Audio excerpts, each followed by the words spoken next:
बिस्मिल्लाहिर्रहमानिर्रहीम अस्सलामुअलैकुम। मैं हूँ आसफ़ा। वेलकम है आपका माय फूड फैक्ट पर। कैसे हैं आप सब? अल्लाह पाक से दुआ है कि आपको अपने प्यारों के साथ खुश और आबाद रखे और आप पर अपनी रहमत का साया बनाए रखे, आमीन। बकरा ईद की आमद है, तो बकरा ईद पर हम बहुत सारी मीट की रेसिपीज़ बनाते हैं, बीफ और मटन की। तो डिफरेंट डिफरेंट वे से रेसिपीज़ तैयार करते हैं। तो आज भी जो रेसिपी आपसे शेयर कर रही हूँ, बिल्कुल डिफरेंट वे में बनेगी। ये मैं बीफ से बना रही हूँ, आप इसको मटन से भी बना सकते हैं। तो बीफ काली मिर्च कढ़ाई ऐसी रेसिपी बना रही हूँ कि आपने इससे पहले इस तरह काली मिर्च वाली रेसिपी नहीं बनाई होगी। तो ज़रूर ट्राई करिएगा रेसिपी को, और अगर अच्छी लगे लाइक शेयर भी कीजिएगा और अपना फीडबैक भी ज़रूर दीजिएगा। तो बीफ की ये मज़ेदार सी रेसिपी एक तो फटाफट से बन जाएगी, और जब आप अपने मेहमानों या घर वालों को बनाकर देंगे ना, तो उनको बहुत ही पसंद आने वाली है। मसाले इसमें बहुत ज़्यादा नहीं जाएँगे, काली मिर्च से बनाएँगे। तो चलिए जी रेसिपी को स्टार्ट कर लेते हैं। बिस्मिल्लाहिर्रहमानिर्रहीम। यहाँ पर मैंने हाफ कप ऑयल ले लिया है, हल्का-सा गरम होगा तो इसमें कुछ साबुत खड़े मसाले ऐड कर देने हैं। उनको डाल के बस आपने 1 मिनट से भी कम टाइम के लिए हल्का-सा कड़कड़ा लेना है, बहुत ज़्यादा इनको जो है ना काला नहीं करना। तो जैसे ही मसाले हल्के से कड़कड़ाएँगे, इसमें मैंने प्याज़ ऐड कर देने हैं। तो ये जो बीफ से रेसिपी बना रही हूँ ना, ये आप मटन से भी तैयार कर सकते हैं और इसी तरीके से आप चिकन से भी बना सकते हैं। तो प्याज़ जो है ना, मैंने 2 बड़े साइज़ के ले लिए थे, वो मैंने इस तरह रफली कटिंग कर ली है, क्योंकि प्याज़ जो है वो बाद में गोश्त के साथ ही गल जाएँगे। इस तरह से रफली आपने कटिंग करके हल्का-सा बस उसको पकाना है, थोड़ा-सा ट्रांसपेरेंट हो जाए प्याज़। बस इतना ही इसको पकाएँगे। इसके बाद मैं इसमें गोश्त ऐड कर दूँगी। तो गोश्त मैंने ले लिया है 3 पाव। बीफ लिया है मैंने बोनलेस। अच्छी तरह से मैंने वॉश करने के बाद ना इसको क्यूब्स कटिंग कर ली थी। तो इतना ही साइज़ रखना है, क्योंकि हमने गोश्त को बाद में गलाना है, बहुत अच्छे से गलाएँगे इसको।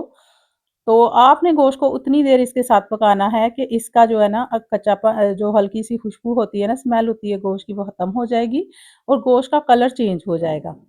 उसके बाद आपने इसमें लहसुन और अदरक जो है ना उसकी पेस्ट शामिल करनी है। तो 1.5 टेबलस्पून के लहसुन पेस्ट डाल दी है, वो डाल के आपने भूनना है। जैसे ही लहसुन अदरक की अच्छी सी खुशबू आए, उसका कच्चापन खत्म हो, तो मैंने यहाँ पर डाल दिया है ज़ीरा और साथ में कुटा हुआ धनिया, दोनों पाउडर ले लिए थे, और नमक डाल दिया है।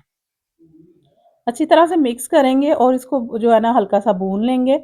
और इसके बाद फिर मैं इसमें कुछ और चीज़ें भी ऐड करूँगी, लेकिन बहुत ज़्यादा इसमें स्पाइसेस भी नहीं जाएँगे। तो थोड़ा-सा पहले मैं पानी ऐड कर लेती हूँ, क्योंकि गोश्त को जो है ना पहले हम गलाएँगे, तो बाकी चीज़ें मैं फिर गोश्त को गलाने के बाद ऐड करूँगी। तो मैंने यहाँ पर तकरीबन 2 ग्लास पानी ऐड किया है। उसके बाद मैं कुकर को बंद करूँगी सिर्फ़ 7 से 8 मिनट के लिए, ठीक है? इसी तरह गोश्त को गला लेंगे 7 से 8 मिनट के लिए कुकर को बंद करके, क्योंकि बोनलेस है तो जल्दी गल जाएगा। तो यहाँ पर देखिए मैंने कुकर को जो है ना खोल लिया है। गोश्त हमारा मैं चेक करती हूँ, काफ़ी हद तक जो है ना बिल्कुल सॉफ्ट हो चुका है। अब ये जो प्याज़ नज़र आ रहे थे और जो पानी है ना, इसको ड्राई करने के लिए डाल देंगे टोमेटो प्यूरी, ठीक है? टोमेटो प्यूरी जब डाल देते हैं ना, तो गोश्त का पानी भी जल्दी खुश्क हो जाता है, और जो प्याज़ नज़र आ रहे हो ना, तो वो भी साथ ही इसके सॉफ्ट हो जाते हैं। तो जो मैंने खड़े मसाले ऐड किए थे, उसमें से काफ़ी हद तक लौंग वगैरह निकाल दूँगी, क्योंकि जब बच्चों को आते हैं ना मुँह में, तो वो फिर नाराज़ होते हैं, तो इसलिए पहले ही निकाल देने चाहिए, क्योंकि इसका असर तो अच्छी तरह से निकल चुका है। इसको इतना भूनना है कि ये जो टमाटर है ना, ये भी अच्छी तरह से इसका पानी ड्राई हो जाए, और ये क्योंकि हमने ऑयल पहले ही डाल लिया है, तो इसको इसी तरीके से भून लेंगे। तो क्योंकि हम ये काली मिर्च वाला बना रहे हैं, इसमें सुरख मिर्च बिल्कुल भी ऐड नहीं होगी, ना ही हल्दी ऐड करेंगे। तो यहाँ पर मैंने 1 चम्मच भर के इसमें काली मिर्च ऐड कर दी है। अगर आप चाहें तो इसमें थोड़ी-सी हरी मिर्च भी पीस के ऐड कर सकते हैं।